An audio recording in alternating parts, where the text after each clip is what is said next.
Kami bersyukur Tuhan, sebab Kau Bapa yang selalu mengerti kami. Ini kami umat-Mu, ini kami anak-Mu. Kami mau datang sujud di altar-Mu Tuhan. Bila hati terasa berat, tak seorang pun mengerti bebanku. Ku tanya Yesus, apa yang harus ku buat? Dia berfirman, mari datanglah. Dia selalu pedulikan aku. Ku datang Yesus, Dia pikul segala bebanku. Sujud di altarnya, ku bawa hidupku. Ku terima anugerahnya, diampuniku dan bebaskanku. Dia ubah hidupku, barui hatiku. Sesuatu terjadi saat datang di altarnya. Dia berfirman, mari datanglah. Dia berfirman, mari datanglah. Dia selalu pedulikan aku.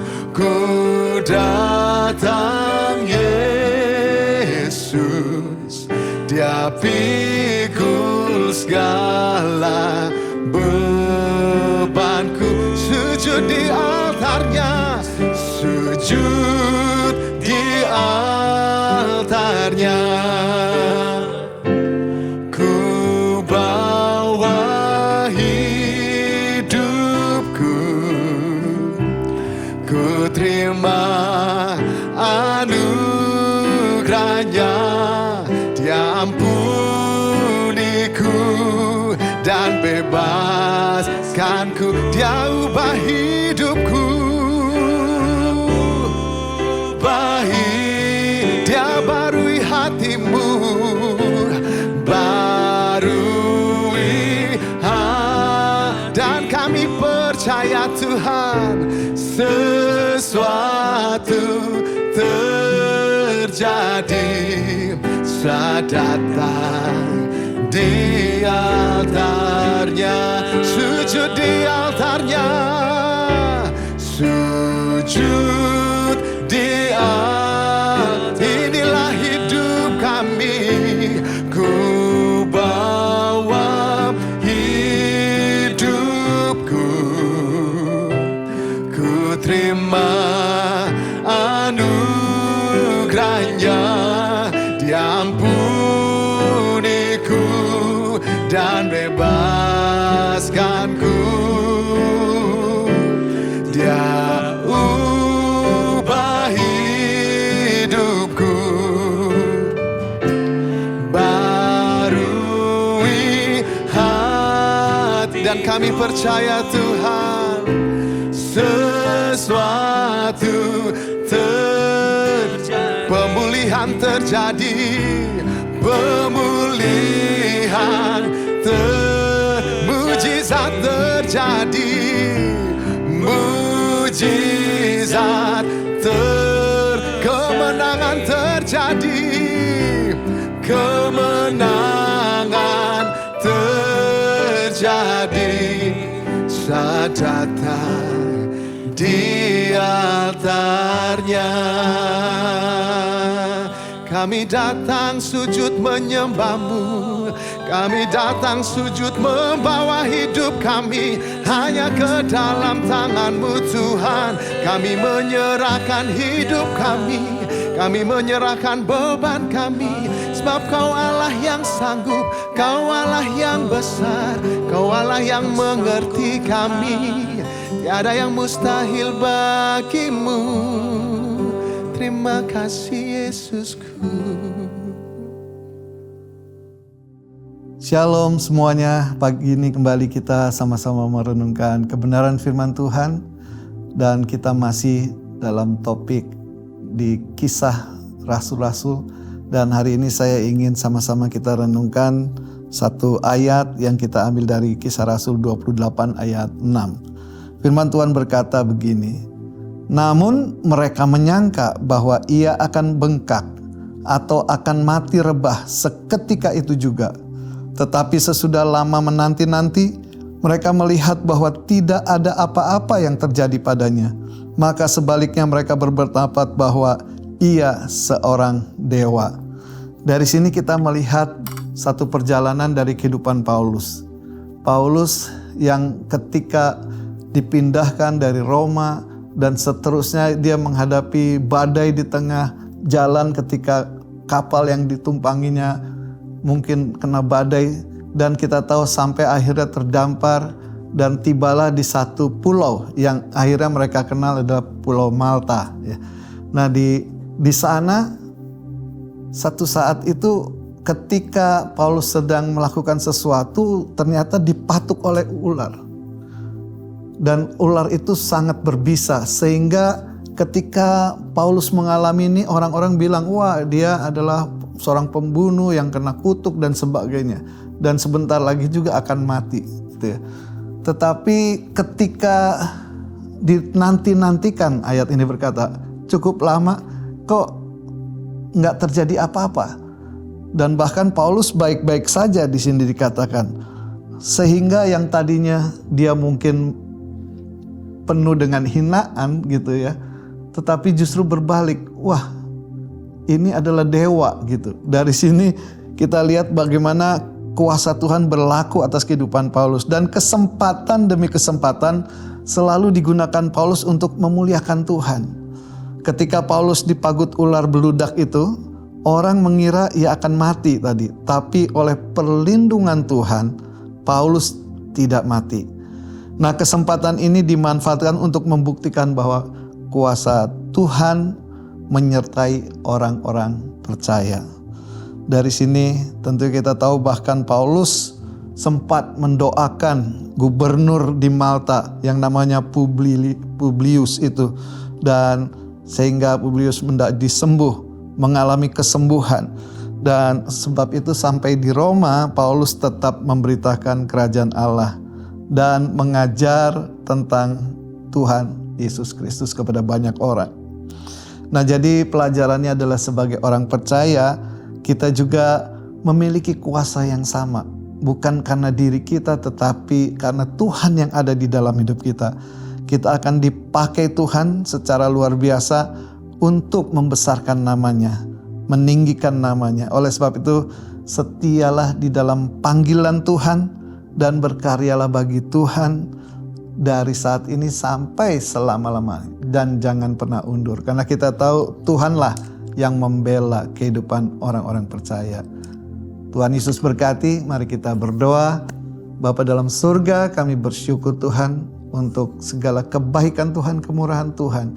Dan bukti suatu kebesaran Tuhan selalu dinyatakan bagi setiap anak-anak-Mu. Ada pembelaan Tuhan yang nyata. Terima kasih Tuhan, kami belajar dari kehidupan Paulus yang dengan setia memberikan kabar sukacita kepada banyak orang.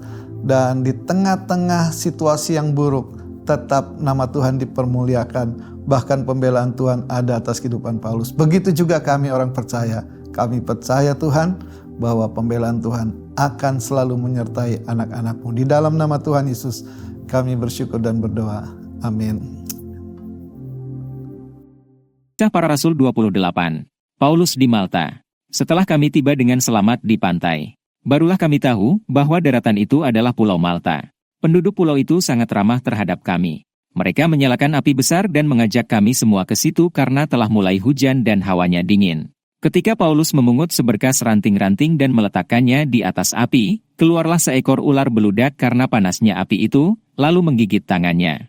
Ketika orang-orang itu melihat ular itu terpaut pada tangan Paulus, mereka berkata seorang kepada yang lain, "Orang ini sudah pasti seorang pembunuh, sebab meskipun ia telah luput dari laut, ia tidak dibiarkan hidup oleh Dewi Keadilan." Tetapi Paulus mengibaskan ular itu ke dalam api, dan ia sama sekali tidak menderita sesuatu. Namun mereka menyangka bahwa ia akan bengkak atau akan mati rebah seketika itu juga.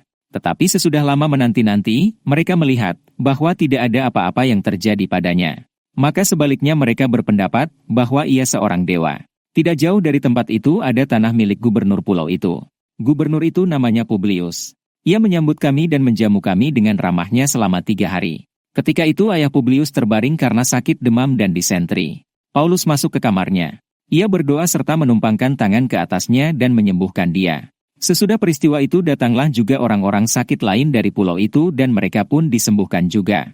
Mereka sangat menghormati kami dan ketika kami bertolak, mereka menyediakan segala sesuatu yang kami perlukan. Paulus tiba di Roma. 3 bulan kemudian kami berangkat dari situ naik sebuah kapal dari Alexandria yang selama musim dingin berlabuh di pulau itu. Kapal itu memakai lambang Dioskuri.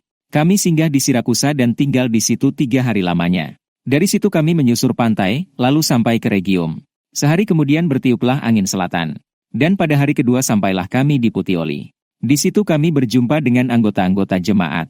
Dan atas undangan mereka kami tinggal 7 hari bersama-sama mereka. Sesudah itu kami berangkat ke Roma. Saudara-saudara yang di sana telah mendengar tentang hal ihwal kami. Dan mereka datang menjumpai kami sampai ke Forum Appius dan Tres Tabernae. Ketika Paulus melihat mereka, ia mengucap syukur kepada Allah lalu kuatlah hatinya. Setelah kami tiba di Roma, Paulus diperbolehkan tinggal dalam rumah sendiri bersama-sama seorang prajurit yang mengawalnya. Pembicaraan dengan orang Yahudi di Roma. 3 hari kemudian Paulus memanggil orang-orang terkemuka bangsa Yahudi dan setelah mereka berkumpul, Paulus berkata, "Saudara-saudara, meskipun aku tidak berbuat kesalahan terhadap bangsa kita atau terhadap adat istiadat nenek moyang kita, namun aku ditangkap di Yerusalem dan diserahkan kepada orang-orang Roma. Setelah aku diperiksa, mereka bermaksud melepaskan aku, karena tidak terdapat suatu kesalahan pun padaku yang setimpal dengan hukuman mati.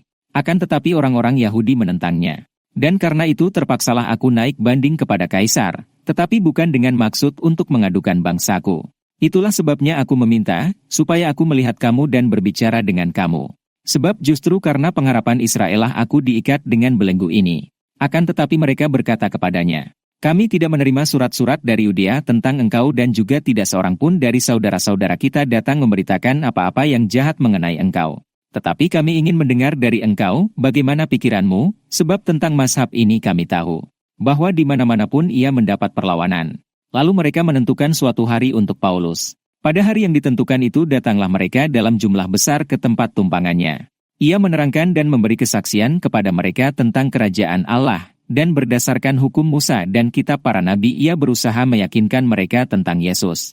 Hal itu berlangsung dari pagi sampai sore. Ada yang dapat diyakinkan oleh perkataannya, ada yang tetap tidak percaya. Maka bubarlah pertemuan itu dengan tidak ada kesesuaian di antara mereka. Tetapi Paulus masih mengatakan perkataan yang satu ini, tepatlah firman yang disampaikan Roh Kudus kepada nenek moyang kita dengan perantaraan Nabi Yesaya, "Pergilah kepada bangsa ini, dan katakanlah, kamu akan mendengar dan mendengar, namun tidak mengerti, kamu akan melihat dan melihat, namun tidak menanggap. Sebab hati bangsa ini telah menebal, dan telinganya berat mendengar, dan matanya melekat tertutup. Supaya jangan mereka melihat dengan matanya dan mendengar dengan telinganya dan mengerti dengan hatinya. Lalu berbalik sehingga aku menyembuhkan mereka. Sebab itu kamu harus tahu bahwa keselamatan yang daripada Allah ini disampaikan kepada bangsa-bangsa lain dan mereka akan mendengarnya." Dan setelah Paulus berkata demikian, pergilah orang-orang Yahudi itu dengan banyak perbedaan paham antara mereka. Paulus memberitakan kerajaan Allah di Roma. Dan Paulus tinggal 2 tahun penuh di rumah yang disewanya sendiri itu, ia menerima semua orang yang datang kepadanya dengan terus terang dan tanpa rintangan apa-apa. Ia memberitakan kerajaan Allah dan mengajar tentang Tuhan Yesus Kristus.